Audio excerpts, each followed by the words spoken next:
One recently होता forest guard combine exam रे जो भाई बा भौणी मानकर एग्जाम टिके भी खराब जाइए किंबा टिके कम मार्क रखिंट ताले बिल्कुल भी अरिड हेबार नाही आपणकर पई प्लान भी कौन रहिबो एवं किछि पिला माने कहउचंती जे तांकर 60-70 मार्क रहिबो एही परे तांकु लागुची ताले जानि रखंतु 60-70 मार्क रे भी आपणको सिलेक्शन रही परिबो केमिति रहिबो आसंतु मु एही वीडियो रे कहिबी या सहित यार आंसर की केबे आसीबो एवं या सहित फिजिकल पई से केबे डाकिबो आमे एही वीडियो रे पूरा टोटली डिस्कशन करबा या पूर्व आपण माने जदि हम चैनल नुआ ताले निहाती भाबरे सब्सक्राइब टे करि दियंतु एवं वीडियो को लाइक कर दियंतु एवं कमेंट सेक्शन रे आपनको इच्छा अनुसार किछि भी गोटे कमेंट करि देबे तेबे आपण माने समस्त तो एही कथा जानिथिबे जे एथरो जो सिलेक्शन हो या परसेंटाइल मेथड रे सिलेक्शन हो माने एथिरे आपनकर केते मार्क रखुचंती सेथिरे किछि प्रॉब्लम होबो नै जेमति कि मु खाली टिके बुझी दोची मोटर आपनको परसेंटाइल सिखे कि आपनको टाइम वेस्ट करने जस्ट ओवरऑल लुकिंग कहि दोची आपनको कोन बेसिक जिंस जानिबार अछि देखंतु जदी को भी शिफ्ट रे बहुत ही क्वेश्चन इजी अछि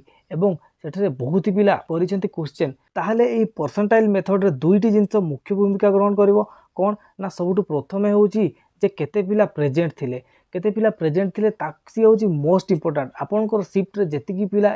प्रेजेंट थिले सेही प्रेजेंट हिसाब रो ही आपनकर ए परसेंटाइल मेथड को बाहर करा जाय एवं केमिति बाहर करा जाय एठरे मु सिखो नै फास्ट कहूची जे ये होउची केते पिला प्रेजेंट थिले ये होउची बहुत ही इंपोर्टेंट एवं एहा परे आउ गुटे हेला जे सेकेंड नंबर कोन ना इजी शिफ्ट एवं आउ गुटे रहिला कोन ना हार्ड शिफ्ट जदि इजी शिफ्ट आपनको रहउची गोटे पिला मैक्सिमम नंबर जो 80% रखिची केते ना 80% से मार्क रखिची किंतु बाकी आउ गुटे पिला जे कि हार्ड शिफ्ट रे 60% रखिची ताले कौन होबो ना ये जो लो शिफ्ट रे जो 80% पिला रखिची एवं हाई लेवल शिफ्ट रे जे 60% रखिची दरकार पड़ले ए 60% रखिथिबा पिला ए 80% रखिथिबा पिला को काटी देई परिबो कारण ए जो सिलेक्शन होबो परसेंटाइल मेथड रे या कौन करिवो ना प्रत्येक शिफ्ट वाइज से हबो हमर जो शिफ्ट ए थिला बी थिला एवं सी थिला ताले ए शिफ्ट ए रे एथिरु पिला चूज करा जिवो एवं एथिरु पिला को चूज करा जिवो एवं एथिरु चूज करा जिवो ताले एटरे बुझी नियंतु जदि आपनकर सी शिफ्ट अछि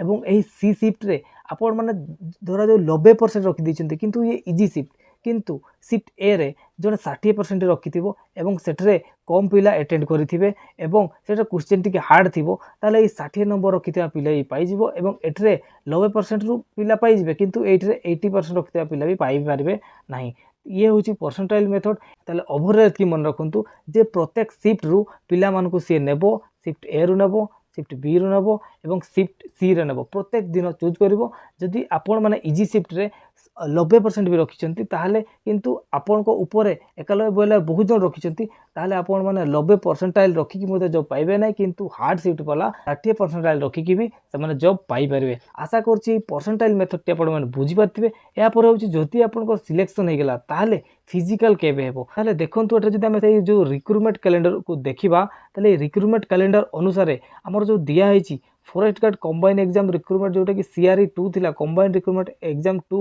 ताले एथिरे क्लियरली मेंशन अछि जो फिजिकल पय डेट एटा देखि पारथबे डेट ऑफ फिजिकल टेस्ट ताले ए डेट ऑफ फिजिकल टेस्ट केबे अछि डेट ऑफ फिजिकल टेस्ट केबे अछि ना जुलाई मंथ रे ए जुलाई मंथ रे हमको फिजिकल टेस्ट पय डाकिबो ताले एथिरु जणा पडुछि जे निहाती भाबरे यार जो रिजल्ट ये आपनकर गुटे मंथ पूर्वरु तो निहाती भाबरे आसी जिवो अथवा आपनको 20 रु 30 दिन तो टाइम देबो ताले जून मासरे मोस्ट प्रोबेबली चांस रहउछि जून मासरे आसीबार चांस रहउछि यार रिजल्ट एवं एहा सहित आपन जो आंसर की कथा कहउचंती आंसर की आसंता 10 रु 15 दिन भीतर अवेलेबल हेइ जिवो जोठरे कि क्वेश्चन देथिबो एवं आपन के सब आंसर करिसंती सेही सब भी आसी जाय एवं सेटर ऑब्जेक्शन जदि किछि भूल आंसर की रे थाए ताले ताको ऑब्जेक्शन भी करि परिबे ता पय भी प्रोसेस सेटर थिबो।